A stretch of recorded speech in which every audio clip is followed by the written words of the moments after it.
Mas, então, o modelo de 5 ministérios é o modelo básico de governo da igreja. E a gente precisa entender esse modelo de governo da igreja para poder avançar em governo. E esse modelo de governo ele atinge vários outros vieses. E hoje eu vou falar de um viés que é o viés do legado. É o viés do discipulado de líderes. Discipular líderes, que está dentro do modelo apostólico e ele deve ser uma obrigação de aquelas pessoas que são líderes de ministério. Veja bem, queridos, a liderança oficial do ministério, ela pode ser exercida por qualquer um dos 5 ministérios. Então, o líder pode ser um pastor, pode ser um evangelista, pode ser um profeta, pode ser um mestre, pode ser um apóstolo. Porém, cada ministério ele vai seguir a sua característica de acordo com a liderança que ele tem. É fácil distinguir uma igreja que o pastor é o líder, é fácil distinguir de uma igreja que o profeta é líder, de uma igreja que o evangelista é líder, de um mestre que o mestre é líder. E assim por diante. Você tem que aprender a discernir, né? Tem muitos líderes, aí eu não vou botar pastores, que são mestres. Então, essa igreja vai estar sempre buscando, né, trazer a fundamentação na palavra, com muito mais consistência, com muita precisão, né? E aí vem o problema de, muitas vezes, estarmos labutando em termos de uma teologia que não é uma teologia, mas isso aí não faz parte do que nós vamos falar hoje. Mas esse discipulado de líderes, descobrir pessoas que possam estar ajudando a levar, né, o rebanho, né, a caminhar com o rebanho, né, ela faz parte só um minutinho. Faz parte de uma aliança de crescimento, né?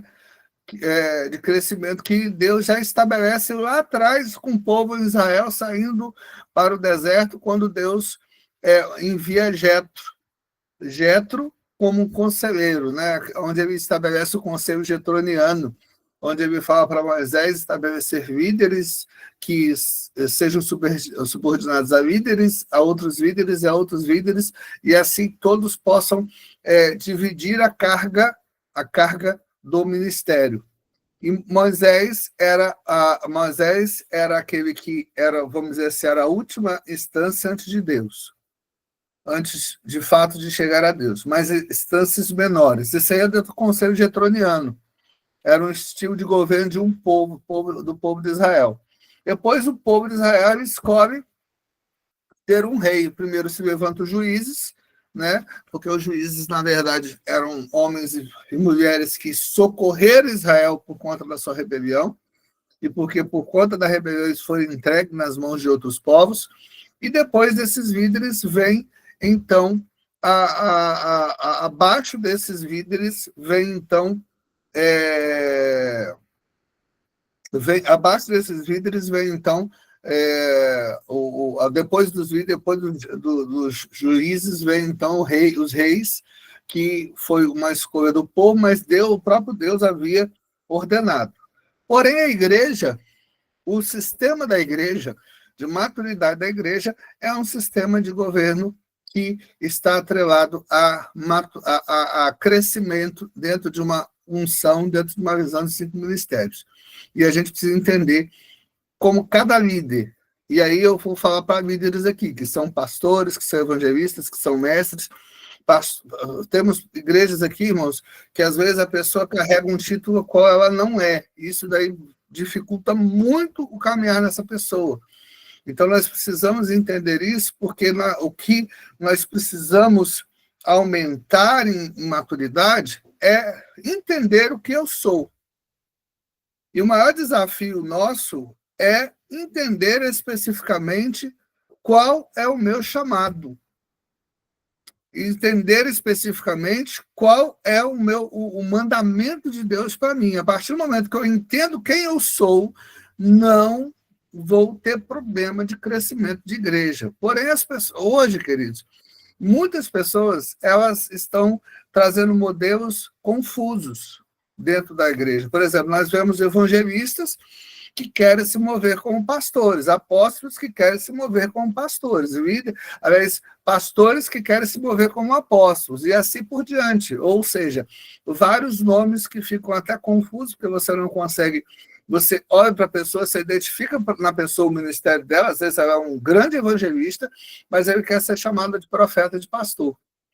E no entanto, isso vem por conta da visão hierárquica, que é uma visão que distorce o ministério pastoral, que distorce o ministério evangelístico, o ministério mestral, onde sempre o pastor é o líder e agora virou-se como costume, as pessoas se cansaram de ser chamadas de pastores e elevaram o apóstolo como aquele que é superior aos outros. E, de fato, não é. Eu creio que, dentro da visão do ciclo ministério de maturidade, o Senhor trouxe os 5 para governo. Porém, existe dentro de cada denominação uma liderança que é a liderança do pastor local, isso daí independente de que ministério que ele assuma. Importante, se ele tiver um ministério, por exemplo, evangelístico, ele saiba exercer o seu ministério evangelístico e gerar pastores para cuidar das ovelhas. Porque senão ele vai ter um tratado disfuncional que vai matar o ministério dele e não vai avançar. A maior dificuldade que nós vemos contra os ministérios, quanto a questão de desenvolvimento e amadurecimento, eu não estou nem falando de crescimento numérico aqui, estou falando de desenvolvimento e amadurecimento. A maior dificuldade que eu vejo é a posição do líder no que ele verdadeiramente é. Se ele é um grande evangelista, se manter como evangelista, sendo líder. E ele vai atrair pastores, ele vai identificar pastores, mas eu vou falar um pouco mais sobre isso. Quero ler uma palavra para vocês aqui no Salmo 127. Aliás, vou ler aqui o Salmo 127, que diz assim: se o Senhor não edificar a casa, em vão trabalham os que edificam. Se o Senhor não guardar a cidade, em vão vigia a sentinela. Inútil vos será levantar de manhã, repousar à tarde, comer o pão das dores, pois assim dá ele aos seus amados o sono. Eis que os filhos são herança do Senhor, e o fruto dos ventres, o seu galardão. Como flechas da mão do valente, assim são os filhos da mocidade. Bem-aventurado o homem que enche deles a sua aljava, não serão confundidos quando falarem com seus inimigos à porta. E aqui eu não estou falando de filhos físicos, né? Filhos biológicos, né? Mas nós vamos falar um pouco aqui de de trazer, né? Trazer a formação de novas gerações. E eu quero que vocês incutam isso na mente de vocês. Todos nós aqui temos uma obrigação de lançar as nossas sementes para edificar uma próxima geração. E edificar uma próxima geração, gente, é proteção de futuro. Esse salmo aqui é um salmo de Davi, né, um homem que entendia muito de geração, entendia muito da importância, né, de se estabelecer um legado, de estabelecer algo que fosse além do nome dele, né, além da sua época, além da sua existência, e todos nós temos que nos preocupar com isso. Existem muitos ministérios, queridos, que eles vão acabar quando os pastores deles partirem ou quando os pastores deles aposentarem. Isso é uma lógica verdadeira em muitas situações, e nós vemos isso entre os grandes ministérios, pequenos ministérios, independente do tamanho, tanto os grandes quanto os pequenos ministérios, eles são afligidos por essa dificuldade em proteger o futuro através da sucessão. Uma frase, eu não sei se é dele, né, mas que eu já ouvi essa frase pelo Josué Gonçalves, que não há sucesso sem sucessão. Eu já vi o Josué falando sobre isso, e isso é importante a gente entender, né, entender qual é o ponto final da nossa jornada e como nós precisamos, né, a cachorra está saliente aqui hoje, como nós precisamos não somente encarar isso, mas entender isso como uma necessidade, que o tempo ele urge. Ontem eu era novo convertido, hoje nós já temos quase mais de 35 anos de evangelho e rápido passa. E assim também as igrejas. Ontem nós inauguramos o Zoe, o Zoe já está com 15 anos, e rápido passa, e assim cada vez as coisas se afluem mais rápido, e a gente não tem, às vezes, controle do tempo, a gente não consegue enxergar quão rápido é o tempo. Então, o que nós vamos fazer, então, para proteger o futuro dos nossos ministérios? E para também preparar crescimento. E eu tenho feito muitas perguntas para os nossos filhos espirituais, principalmente aqueles que estão preocupados com crescimento numérico de igreja, né? E a pergunta sempre é: qual é a capacidade sua, pessoal, de admitir ou de ter, né? De ter essa quantidade de filhos que você almeja, né? Ou seja, se sua igreja hoje explodir, se sua igreja hoje, resumindo, por exemplo, se chegar a 100, 200 membros na sua igreja hoje, o que é que você vai fazer com esses 100, 200 membros? Qual é a sua capacidade de absorver e pastorear esses 100, 200 membros? E a verdade é essa, muitos pastores se frustram porque, às vezes, o ministério está galgando ali a passos dificultosos, aí eu falo para você que a gente tem que dar o braço a torcer para as grandes denominações, por exemplo, principalmente a Batista, que é muito organizada, né? Ela já tem ali, às vezes ela já tem ali o seu seminário, já tem ali a sua sequência de como recebe, como progride com a pessoa e leva a pessoa, às vezes, até o pastoral, para depois devolver essa pessoa para o rebanho, para pastorear, e assim cresce, há um crescimento exponencial, e muitas outras igrejas fazem um sistema, e o sistema é importante, tá certo? A gente não pode confundir o sistema com falta de espiritualidade. Às vezes, por exemplo, as pessoas acham assim, não, as coisas começam a crescer e a gente tem que voltar à simplicidade. Não, voltar. Esses dias eu ouvi uma palavra muito sensata de um pastor falando sobre o sistema. Por exemplo, a igreja, ela começou a cantar os hinos, todo mundo começou a gostar dos hinos, aí daqui a pouco alguém fala assim, vamos fazer uma coletânea, aí surgiram os hinários, os cantores cristãos, as harpas cristãs. É um sistema que permitiu o crescimento. Então, os sistemas de crescimento eles são importantes, principalmente para a organização, para a gente não se perder. Cada igreja tem sua característica, tem igrejas que têm o sistema de celular, tem igrejas que têm o sistema congregacional, tem uns que têm o sistema de ministérios, tem outros que têm o sistema relacionado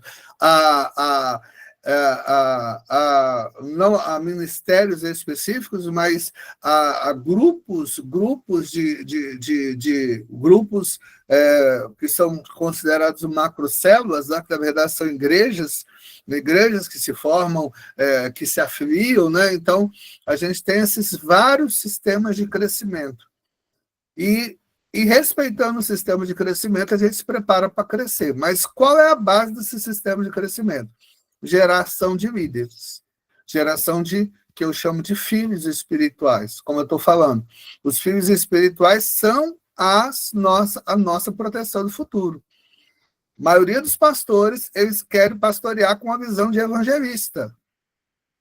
E aí que está a dificuldade. Se você é evangelista, vá ser evangelista. E deixe os pastores pastorearem, não tem problema. Mas ele quer mandar mais do que eu. Não é quer mandar, não é ordenar, não tem nada a ver com a administração. Você pode ser um evangelista e o administrador do ministério.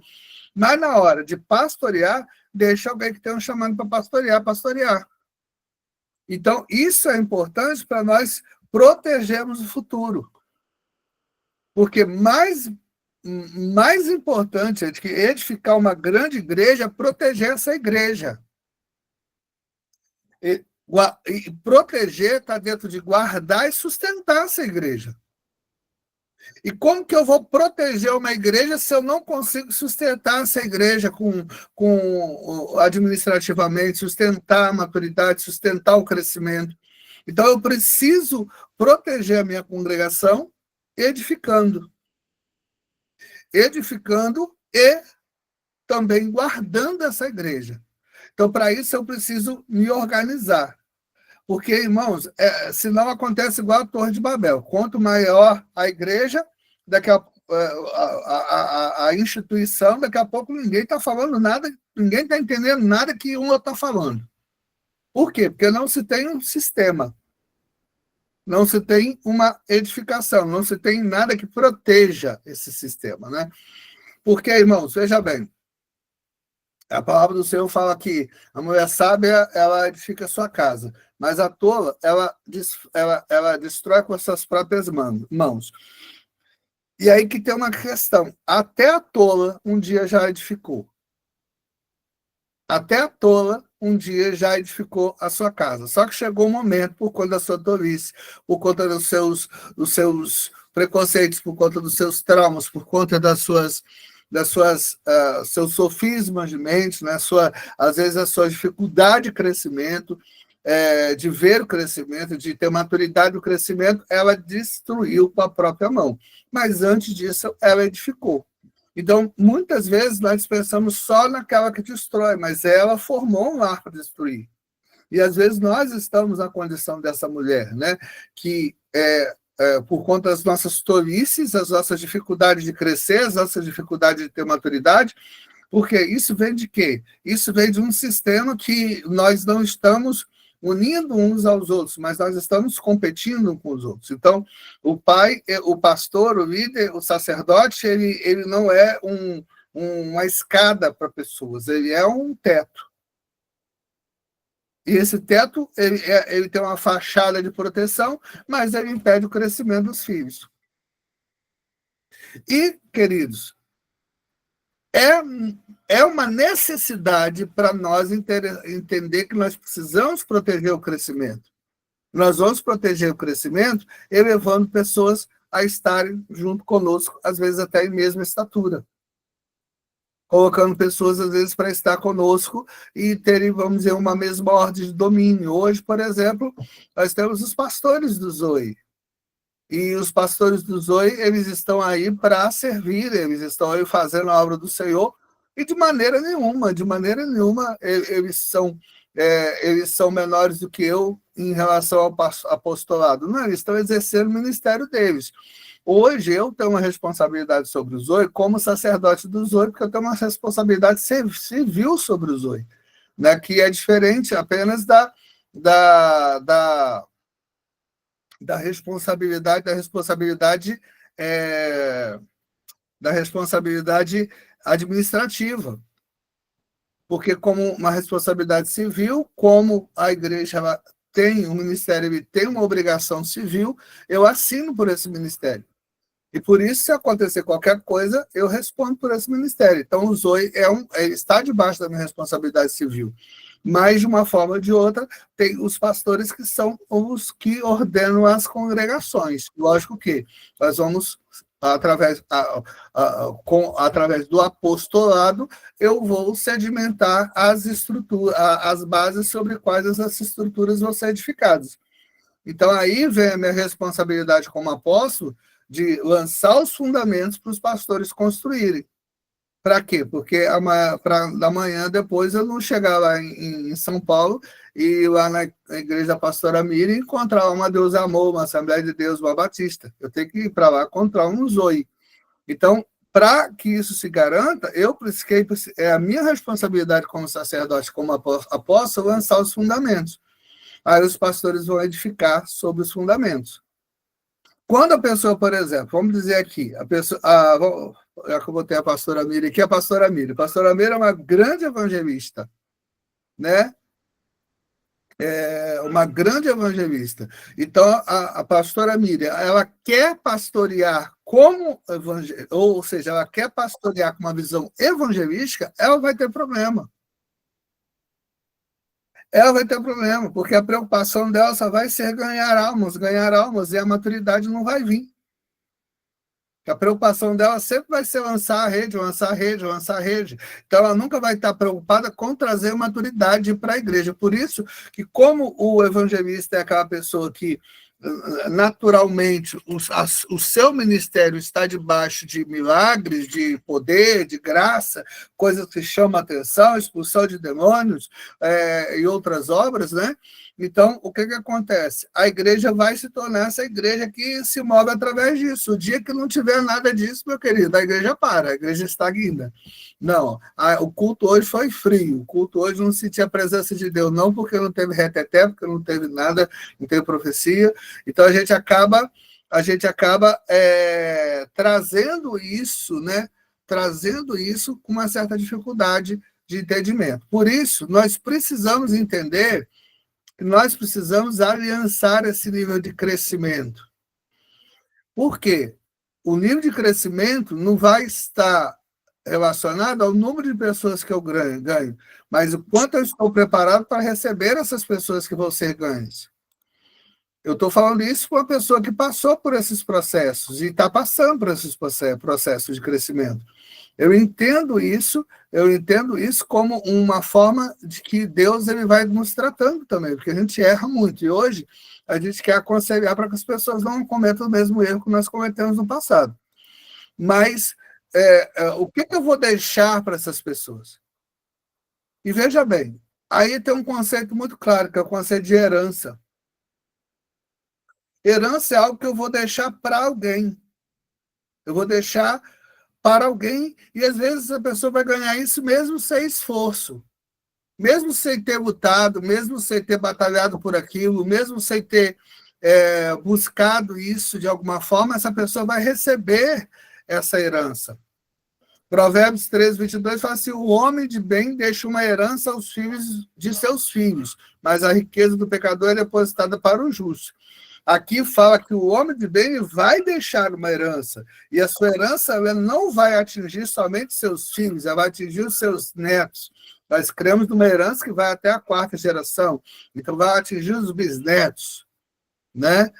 Então, a mesma forma que a iniquidade atinge a 4ª geração, também as bênçãos que saíram de nós têm que atingir a 4ª geração. É lícito para nós deixarmos herança. Então, por exemplo, eu quero construir um templo. Então, eu vou deixar esse templo como herança para os filhos. Eu entendo que é alguma coisa que eu vou deixar para alguém. Porém, queridos, muito maior do que herança é o legado. Porque enquanto a herança eu deixo para alguém, o legado eu vou deixar em alguém. É alguma coisa que eu deposito na pessoa. Por isso que eu tenho aconselhado os filhos, quando observarem o nível de crescimento das suas igrejas, quando observarem, né, quando irem diante da congregação e observarem quem são de fato os discípulos, quem são os filhos, quem são os membros da igreja, que nós possamos observar não somente o que a pessoa faz, ou a capacitação das pessoas, mas se essa pessoa tem um coração, ou ela tem um coração semelhante ao nosso, né? Ela tem o seu coração, ela tem, de fato, a sua integridade. Ela consegue enxergar as coisas como você tem mostrado. Isso é importante para nós entendermos, né? Se nós estamos vendo pessoas e as pessoas estão nos vendo, porque, irmãos, é muito fácil as pessoas concordarem com tudo que você fala como líder. É muito fácil porque você está na posição de líder. Isso, a palavra mesmo diz, tenha cuidado com você se apresentar diante de um rei. Em outras palavras, todas as vezes que nós apresentamos diante de autoridade, nós escolhemos como nós vamos apresentar, às vezes com legalismo, às vezes com reverência, às vezes com bajulação. Mas 90% das pessoas que se apresentam diante do líder, elas não são aquilo que elas estão apresentando. Elas não se desnudam para você. Elas não mostram o caráter que ela tem. Então, uma dificuldade, e eu tenho orado muito isso nesse tempo, é que o Senhor ele mostre o coração das pessoas. Ele mostre quem são as pessoas para mim. Eu quero revelar o coração. Eu não quero que revele apenas o que a pessoa diz que é. Não, revele o coração. Por isso é muito importante para nós entendermos que antes de deixar uma herança, antes de deixar um templo, antes de deixar uma congregação grande, alguma coisa assim, eu preciso deixar alguma coisa em alguém. E esse algo que eu vou deixar em alguém é a minha visão, é o meu caráter, é a minha subjugação a Deus, o meu temor a Deus. Quando as pessoas olham para mim, veem não aquilo que eu sou em credencial, eu sou em carteirinha, mas elas veem em mim, né? Elas veem em mim muito mais do que isso, elas veem em mim a identidade que eu procuro, a mesma identidade que eu procuro mostrar diante da congregação, é a mesma identidade que eu preciso mostrar diante de Deus. Elas veem esse nível de sinceridade. E as pessoas só vão ver esse nível de sinceridade quanto mais transparentes nós formos. Porque também, se nós usarmos máscaras para as congregações automaticamente vão usar máscaras para nós mesmos. Então, nós precisamos ser o quanto mais transparentes para as congregações, como homens, como mulheres, como pessoas que, de fato, têm um coração entregue e também busca o Senhor de todo o coração. De forma nenhuma pode ser diferente disso. Por isso, eu preciso depositar nas pessoas, né? Eu preciso depositar nas pessoas uma impressão tão forte do meu caráter e eu preciso zelar por esse caráter. Por isso que, irmãos, eu sempre falo com os discípulos, principalmente os que chegam, às vezes, veem determinado ponto. Muito mais do que eu faço é a constância do que eu faço. E a constância do que eu faço não é fazer as coisas sempre ao mesmo tempo, mas indica o meu caráter, a minha decisão. Eu não sou aquela pessoa que sou uma pessoa na frente de um, na frente de outra. Então, tudo que eu faço, eu preciso ter constância. Eu não posso, por exemplo, assim, se eu errei com uma pessoa, eu vou e eu erro com outra, mas daqui a pouco tem uma terceira pessoa lá, só porque ele tem um bem material maior, ele tem um dízimo maior, tem uma oferta maior, aquela pessoa no erro. Não. Até no erro tem que ser constante, para não ter disparidade. Até no erro eu preciso ser constante. Só que, entenda isso, não é que eu vou errar com constância, não. Na verdade, eu vou pegar essas três pessoas e vou procurar agir com coerência para as três. Então, se eu erro com um, eu erro com o outro. Lógico que a gente erra tentando acertar. Mas não adianta eu errar com um, errar com o outro e acertar com o outro só porque eu vejo alguma diferença. Não. Se eu errar para todo mundo, eu erro para todo mundo. O que é que nós precisamos fazer? Nos arrepender e corrigir. Então, eu vou procurar não errar com ninguém, para dizer o fato. Mas também eu não posso agir com incoerência.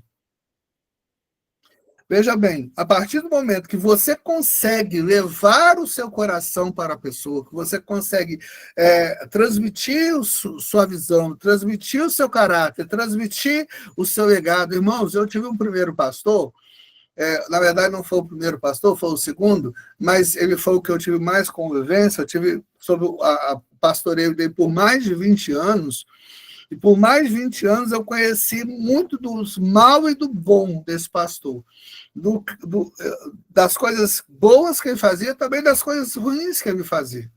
E eu nunca me esperei nas coisas ruins, mas eu levei muito do caráter dele para mim, quando as coisas eram boas. Principalmente caráter. Era um homem que, com todos os defeitos que ele tinha, como eu tenho também, era um homem que tinha um caráter ilibado. É um homem que ele comprava e pagava, que ele era liso quanto a isso e nunca fugiu de cumprir com a palavra dele, mesmo que estivesse errado. O problema é que às vezes as coisas fugiam, não era só isso, né? Não era só isso, mas era um homem de caráter. Isso daí eu preferia me espelhar no caráter, e isso daí eu absorvi dele. Então, queridos, é tão importante isso, porque quando o maior problema que daqui a pouco todo mundo aqui vai passar, vai chegar a época agora do outono, né? Daqui a pouco o verão vai embora e chega o outono, onde muitas pessoas vão começar a quebrar aliança, né? Isso é comum, tomara que não. Eu vejo que cada vez mais, quando nós nos precavemos, nós nos preparamos tanto emocionalmente quanto espiritualmente, entendendo o tempo, isso incorre cada vez menos, né? As pessoas até vão embora, mas não com rebelião, não com ferida, elas vão, se despedem, Deus, e nós abençoamos a todos, mas não com feridas, não com tanta dificuldade, não com tanta, vamos dizer assim, com quebra de aliança, né? Mas o outono está aí, daqui a pouco é comum essas quebras de aliança, é comum pessoas que você sempre ajudou a abandonarem você, mas isso aí é normal, isso aí é um tempo que a gente tem que entender. Só que, se nós deixarmos um legado para essa pessoa, quando essa pessoa sai da igreja, a maior perca ou perda dessa pessoa não é perder a comunhão com uma congregação, mas é perder você, perder sua essência, perder o seu caráter. Então, quando uma pessoa sai de perto de mim, ela tem que entender que ela não está perdendo a comunhão com uma congregação, ela está perdendo a mim. Então, por exemplo, Ló. A maior perda de Ló não foi ele se afastar do tio dele. A maior perda de Ló foi o tio dele. Foi Abraão. Quando ele saiu de perto de Abraão, ele não deixou a riqueza para trás. Ele saiu com todo o seu exército de animais, seu exército de servos, servas, e tudo, toda a riqueza que ele tinha feito, Deus tinha feito ele prosperar. Só que Deus tinha feito ele prosperar porque ele estava do lado de Abraão. Então, a maior perda de Ló não foi as riquezas que ele tinha, ou que ele granjeou. Não, foi Abraão. Por quê? Porque Abraão levou uma bênção para Ló. Então, nós precisamos ser essa pessoa. E que nós estamos gerando filhos e sendo bênçãos para filhos, a ponto de quando essas pessoas saírem de perto de nós, a maior perca dela vai ser a comunhão que ela tem com você. Porque ela não vai conseguir beber mais essa água. Não estou falando de negligenciar as pessoas, odiar as pessoas porque saíram, não, abençoamos todas as pessoas que saem do ministério, todas as pessoas que saem da cobertura, todas as pessoas que desejam, se almejam, às vezes acham um pai melhor, uma mãe melhor e decide ir para outro canto. Irmãos, nós entendemos esse transicionamento, cada um na sua vida. Lógico que se a pessoa tem consciência disso em Deus, amém, nós abençoamos em nome de Jesus e não negligenciamos nenhuma delas. Né? Porém, essas pessoas elas não vão ter mais o que nós podemos apresentar. Eu contei uma história aqui de uma pessoa, já, essa pessoa é um casal, a obreira era, a pastora mesmo era a líder, era a esposa. E um dia, e o esposo dela era crente morno, queria a pessoa assim, muita dificuldade de crescer espiritualmente, e um dia ela conseguiu conversar com ele para ele entrar em contato comigo. E nós marcamos. Nós sentamos para conversar, nós conversamos ali, eu e o esposo dela, 2 horas. Quando terminou de ligar a ligação, ela ligou para mim. O que aconteceu? Eu pensei, como assim o que aconteceu? O que você conversou com meu esposo? Eu falei, o que eu conversei com seu esposo? Eu conversei com seu esposo, não conversei com você. Porque ele nunca falou mais que 3 minutos com ninguém. E com você ele falou 2 horas. Eu falei assim, meu querido, aí, meu querido, eu não sei. Mas eu sabia o que era. Aquele cara precisava de pai. Aquele cara precisava de pai. E por algumas situações, essa pessoa saiu da nossa cobertura, saiu do nosso ministério e levou o esposo junto. E a única coisa que eu adverti ela foi assim, cuidado, porque para onde você está indo, seu esposo não vai ter pai, você precisa de um pai para o seu esposo. A única coisa, eu ainda adverti que eu não é do meu caráter fazer isso. Olha, porque parece que eu estou amaldiçoando e não era a intenção. Mas, na verdade, eu falei assim, seu marido ele precisa de um pai. E ela sabia disso. E ele encontrou um pai em mim. Era o cara que nunca ligava para ninguém, ligava para o pai biológico dele, a gente não quer substituir o pai biológico de ninguém, mas ele ligava para mim para resolver as coisas, para orar as coisas, para buscar as coisas. Então, ele perdeu um pai. Só que foi uma escolha. Então, a maior coisa que ela precisa perder é você. Veja bem, queridos, Salmo 145, 4 fala assim: uma geração louvará as tuas obras e a outra geração.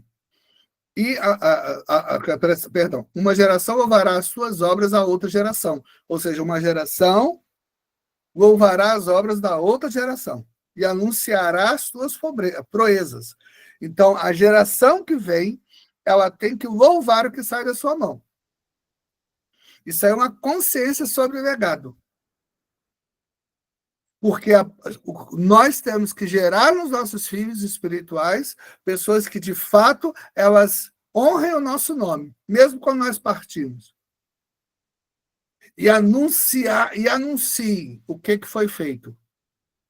Isso é o mais importante. Não para que o nosso nome seja maior, não. Mas é porque aí nós vamos entender que o que nós conseguimos nesse mundo é trazer um legado. Gente, isso é muito importante, porque isso faz parte da transmissão de fé, para manter potente o que Deus colocou na sua mão, na mão do outro. Por isso, nós precisamos entender que nós precisamos edificar bases fortes.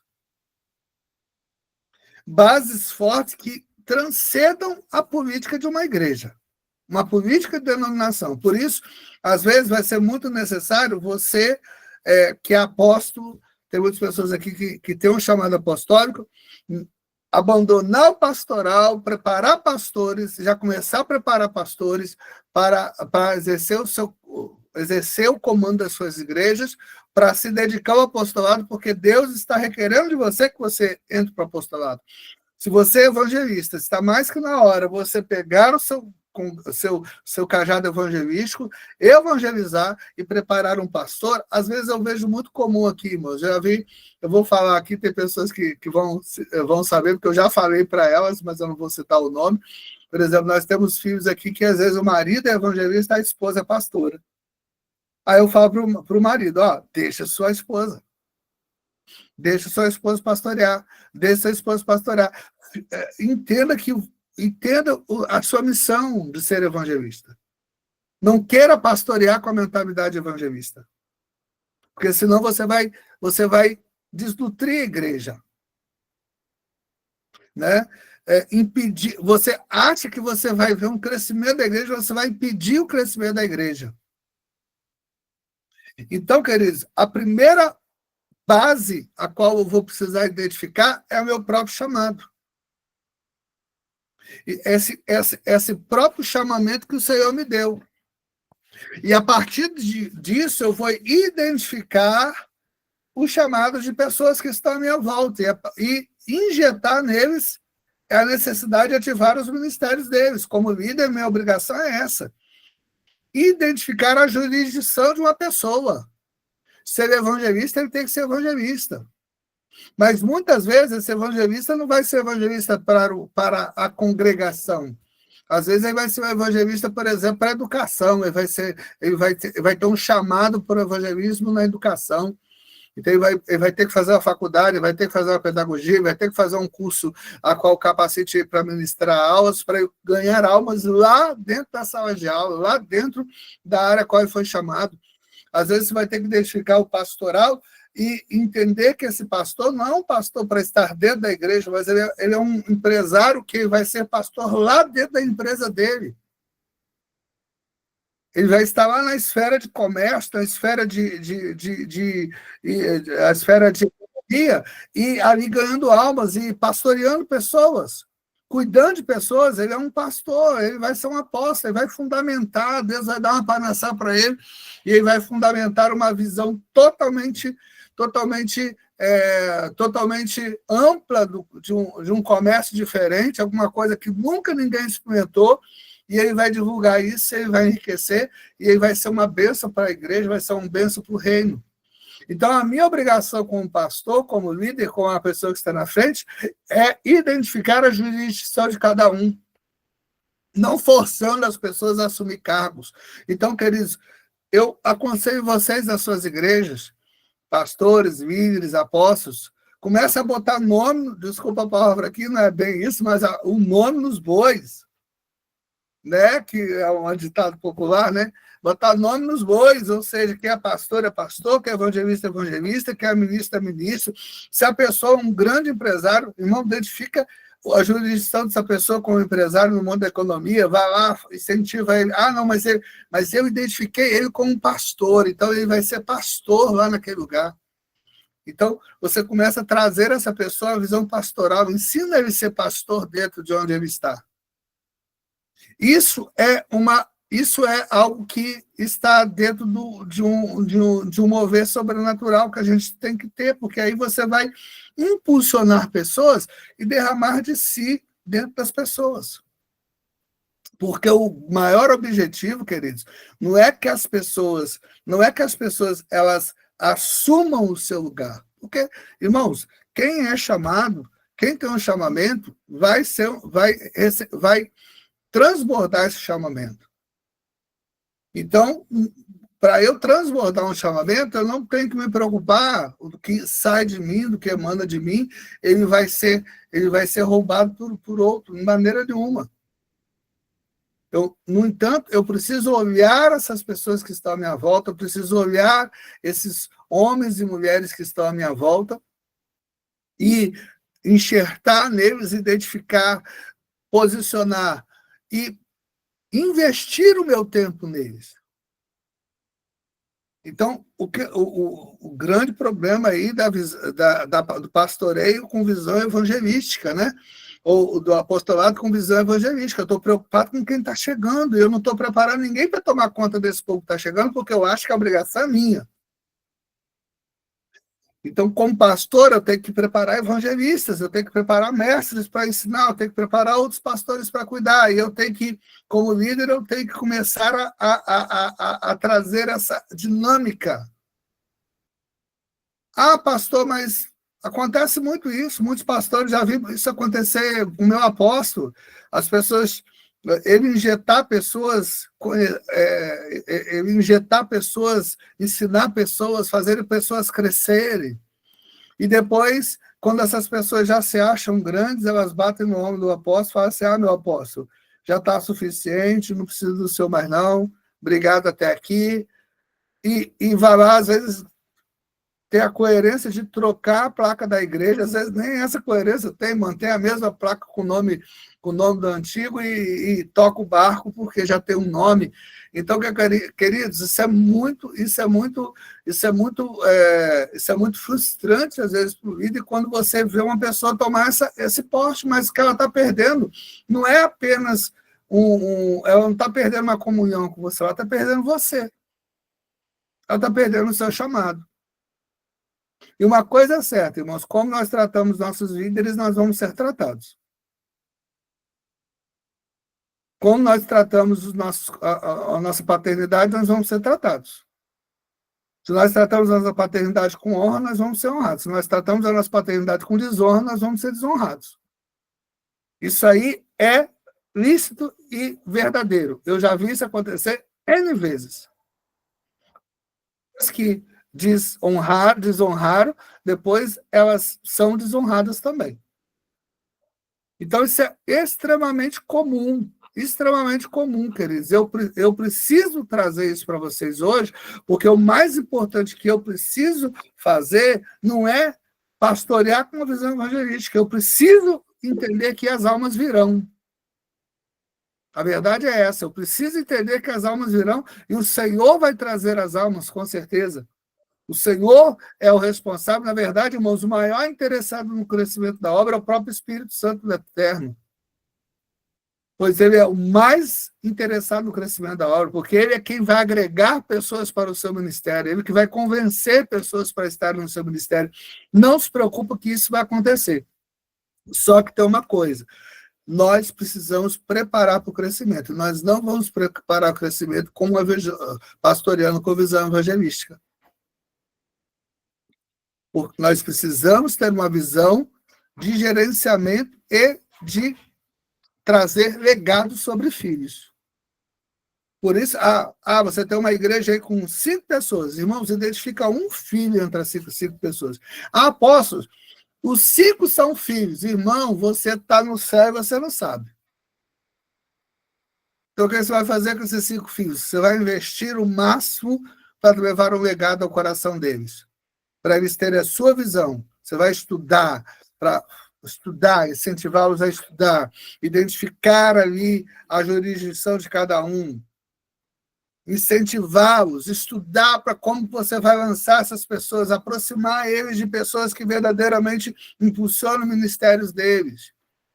E assim você vai ter 5 filhos.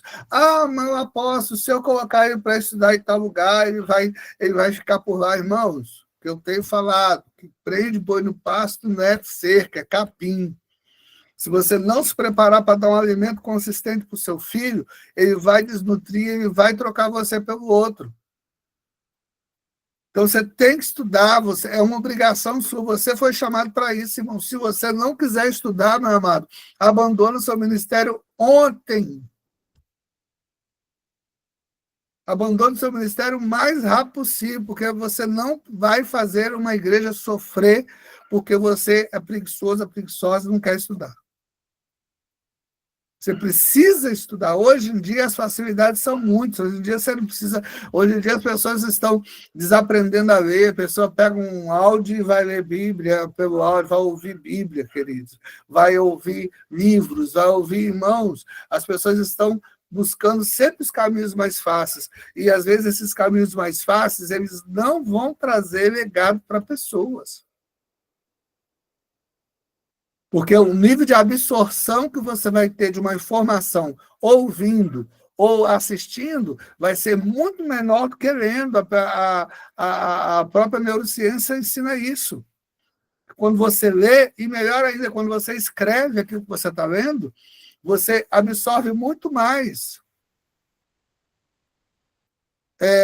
Então, o que acontece, gente? Nós precisamos entender isso, nós precisamos entender e nós somos pessoas que, de fato, nós temos em nós um interesse maior, não somente de buscar a Deus e fazer uma obra, nós temos um interesse que essa obra ela seja consistente.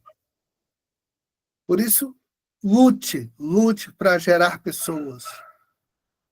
E Deus vai começando a dar um sistema para você, né? Deus vai começar a te ensinar as maneiras de fazer, né?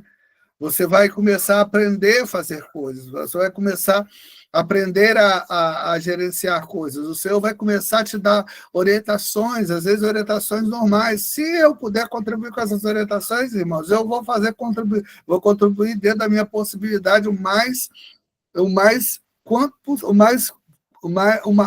maior quantidade possível.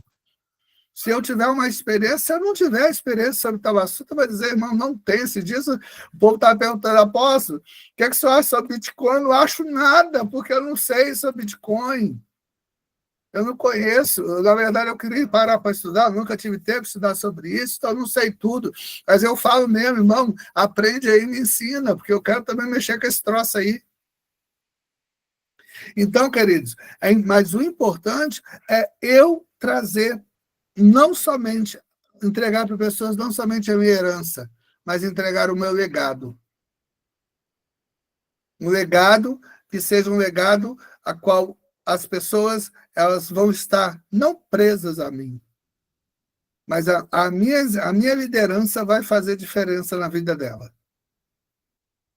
A minha liderança vai fazer, de fato, vamos dizer assim, vai fazer falta o dia que eu não estiver mais lá. E isso é o mais importante. Isso é o mais importante. Por isso eu preciso levar pessoas, eu preciso fazer filhos. Então, queridos, se você tem 5 membros na sua igreja, você tem 5 filhos, você está no céu. Se você tem 5 membros, você tem 50 membros na sua igreja, se você tem um filho, gaste mais tempo com esse filho do que com todos os outros 49. Esse filho é a tua responsabilidade e o teu chamado. E o seu filho vai poder te ajudar a gerenciar as outras 48. Não seja exclusivista. Pense sempre no legado. Pense sempre no tempo, porque o tempo passa muito rápido. Temos muitos pastores aqui que estão abrindo igreja agora. Vocês que estão constituindo uma congregação agora, estão edificando uma congregação agora. Vocês que estão começando a edificar uma congregação. Entendam que o Senhor ele tem um chamamento para vocês e vocês vão edificar essas congregações, mas desde o início vocês precisam entender o que vocês precisam edificar mesmo, que são pessoas. Não são templos e muito menos congregações apenas. Vocês precisam edificar pessoas. Então, observe as pessoas, compreenda a jurisdição delas, entenda, incentive, ensine, estude. Para isso você precisa estudar. Ensina essas pessoas a caminhar e atraia eles como líderes para vocês. Se você ganhar o coração deles, você vai conseguir ter uma congregação não somente ativa, mas você vai ter uma congregação sadia também. Amém? Deus abençoe vocês. Eu quero dar 2 recadinhos para vocês antes de encerrar, porque daqui a pouco eu vou entrar aqui no Zoe Virtual também. O Márcio está providenciando a credencial de vocês. A credencial, eu sei porque tem muitos pastores aqui, queridos, que além de serem pastores presidentes, apóstolos presidentes, eles são o líder, vamos dizer assim, não estão ligados a nenhuma denominação ou nenhuma convenção, entre aspas, né? Nenhuma organização. Então, houve a necessidade nossa de credenciar, porque eu sei que muitas pessoas, às vezes, por exemplo, a pessoa não é do Zoe, a pessoa é o pastor da congregação dela, a igreja dela, você é o líder. Então, você precisa, às vezes, se você quiser, né? Às vezes, se você for do seu desejo ter uma credencial apostólica, se você é apóstolo, pastoral, se você é pastor, se você é bispo, e assim, todas as outras, né? Principalmente os líderes, procura o Márcio vai estar providenciando a credencial de vocês, tá bom? Para vocês terem, às vezes vocês vão se apresentar, vocês vão se apresentar em algum lugar e vocês precisam, às vezes, não, você mesmo assina a sua credencial, tá? Você assinando lá como membro, você mesmo assina a sua credencial. Então, às vezes, tem pessoas que vão reparar isso, entendeu? Então, eu quero passar a credencial para vocês, então procura o Márcio está providenciando a credencial para vocês. E a segunda coisa, gente, lembrar do nosso retiro de janeiro. Esse ano, geralmente nós fazíamos no segundo final de semana, mas nós vamos fazer agora um terceiro final de semana. Por quê? Porque algumas pessoas que têm, principalmente empresa, nos pediram, porque no segundo final de semana, como passa aquele pedaço ali de final de ano, início de ano, fica muito em cima para resolver pendências de empresa. Então, algumas pessoas que tiveram conosco falaram assim, apóstolo, tenta passar para o terceiro final de semana, depois do dia 20, que é mais fácil para resolvermos essa situação. E por isso, esse ano, nós passamos para um final de semana posterior, então vai cair dia 23, 24, 25, lembrando que os filhos e o pessoal os filhos da aliança, todos os filhos, eu peço para estarem conosco até a segunda-feira. Por quê? Porque no domingo à noite eu ministro para vocês, tá certo? Na verdade, gente, eu sei que esse retiro, o quão mais possível, a gente está querendo atrair esse retiro o mais possível para ser um retiro para a aliança. Tá certo? Porque ela já tem sua edificação, mas quanto mais de nossos filhos da aliança participar do retiro, é mais importante. Então, procure a pastora Rayane, aqui do Zoe Vitória, esposa do Rodrigo, quem não sabe, procura e se esforce, gente. Dá tempo ainda, nós estamos em agosto, até janeiro, dá para você parcelar essa passagem, dá para você buscar aí direitinho o tempo para ir, pagar parceladinho. Não dá para fazer de graça. Por que não dá para fazer de graça? Porque, queridos, nós temos custos individuais nesse evento. Entendeu? Custos individuais. A gente paga o sítio por pessoa, a gente paga o transfer, a gente paga por pessoa, não é barato, e para uma pessoa uma coisa, mas para 10, para 20 já é outra. Então, a gente tem que ter esse cuidado e ter essa observação. Então, queridos, Mas eu faria questão de todos os filhos comigo aqui em janeiro, tá certo? Eu procuro atender vocês nos estados, mas eu gostaria que vocês nos atendessem, porque eu sou um só, né? E vocês são muitos, nos atendessem. E, irmãos, infelizmente, sempre tem um abençoado, né? Um abençoado aí que reclama, né? Porque, posso, teve uns povos aí perguntando, né? Não, porque tem que pagar, irmãos, presta atenção. Assim como eu vou nos estados, eu vou visitar vocês, e eu não cobro nada, vocês sabem muito disso, eu não peço nenhuma oferta, eu sei que os meus filhos têm amor em ofertar, porque é isso, tem aprendido de nós mesmos, eu não cobro passagem, eu não cobro nada para atendê-los, e eu quero que vocês tenham esse mesmo coração que eu tenho. Então, queridos, por quê? Porque eu me esforço para estar com vocês aí, tá certo? Então, eu quero pedir vocês que vocês se esforcem também para estar conosco. Lógico que a nossa intenção, a gente está lutando agora para conseguir que não vai ser de um dia para o outro um local próprio. O ano passado a gente estava tentando já procurar isso, né, um local próprio, mas surgiu uma outra necessidade, nós não conseguimos adquirir, mas um sítio que no futuro pode servir como uma sede para a gente, para os nossos eventos.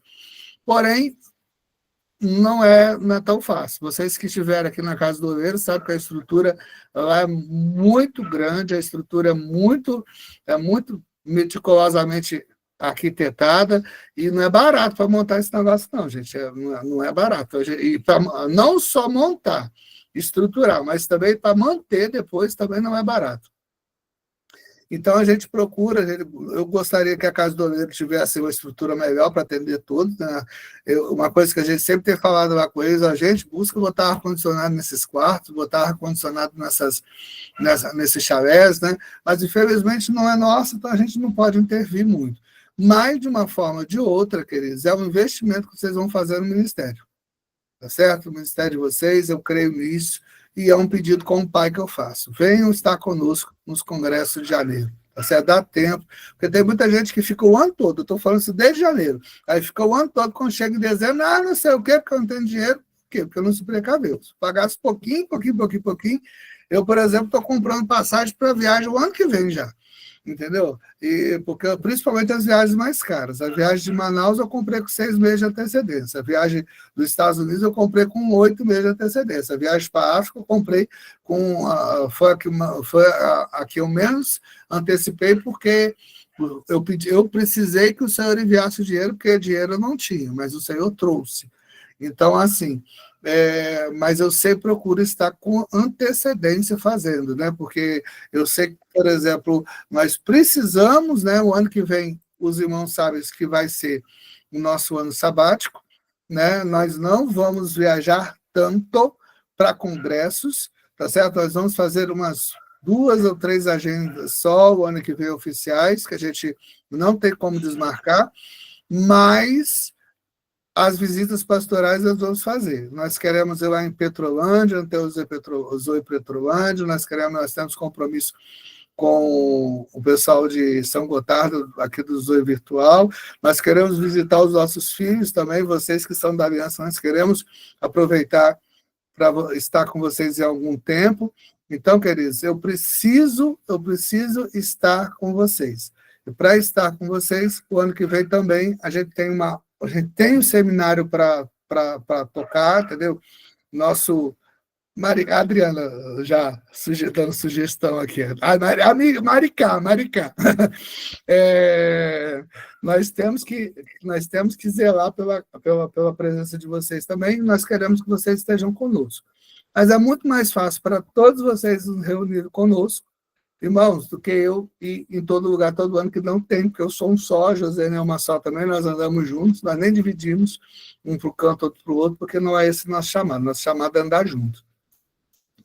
E tem muitos apóstolos por aí, queridos, que eles exigem, eu estou pedindo, tá certo? É um amor no meu coração quando eu vejo um filho que se esforça para estar conosco, porque eu sei também que Deus tem unido pessoas aqui, unido propósito, tem pessoas aqui que andam o Brasil todo com a gente, pessoas que são dos Zoe, que não são dos Zoe, que já são... As pessoas já olham assim, já esperam as pessoas, né? Ah, meu Deus do céu, a gente vai para Manaus, tem gente lá, tem o pessoal, estava a Adriana lá, estava a Ana, Quintanilha, estava a turma lá toda, pastora Miriam, e assim, tem pessoas que já esperam, daqui a pouco nós vamos para Salvador, tem pessoas que já esperam, né? Ali está em Salvador conosco, então assim. Então, eu peço para vocês, se esforcem, mas eu não peço que vocês viajem comigo pelo Brasil todo, nem pelo mundo todo.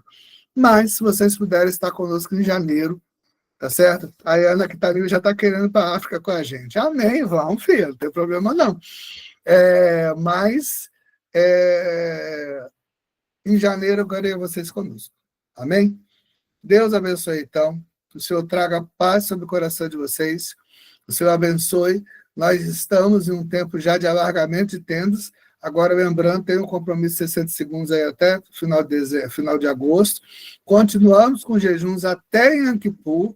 Tá certo? Tabernáculos vai ser uma bênção. Deus vai derramar muitas bênçãos na casa de vocês. Pai, nós estendemos as mãos sobre os nossos filhos, que o Senhor possa trazer sobre eles, Senhor, a unção, a graça, o poder, a misericórdia. Que o Senhor traga, Senhor, a autoridade, Senhor, sobre os seus ministérios, que eles possam, Senhor, eles não possam sair dessa terra sem deixar o seu legado, sem deixar, Senhor, o cumprimento da promessa, Senhor, não somente na vida deles, mas na vida dos filhos, dos filhos dos filhos, e até a 4ª geração. Que o Senhor venha tomá-los, né, com toda a tua graça, com toda a tua misericórdia, eles possam ver com os teus olhos, Senhor, com os teus olhos, Senhor, também o nosso coração, e eles possam, Senhor, ter, Senhor, um crescimento sobrenatural em cada ministério, mas principalmente que o Senhor venha curar as famílias, os casamentos, os relacionamentos entre pais e filhos e pais, e o Senhor venha trazer a sua shalom em cada casa, em cada situação, em nome de Jesus. Amém. Beijo, filho. Shalom, shalom. Deus abençoe. Que o Senhor faça vocês crescerem muito. Eu quero ver vocês voando, tá bom? Deus abençoe. Tchau, tchau. Shalom, pai. Shalom. Shalom. Bora pro virtual. Shalom, pai. Shalom a todos.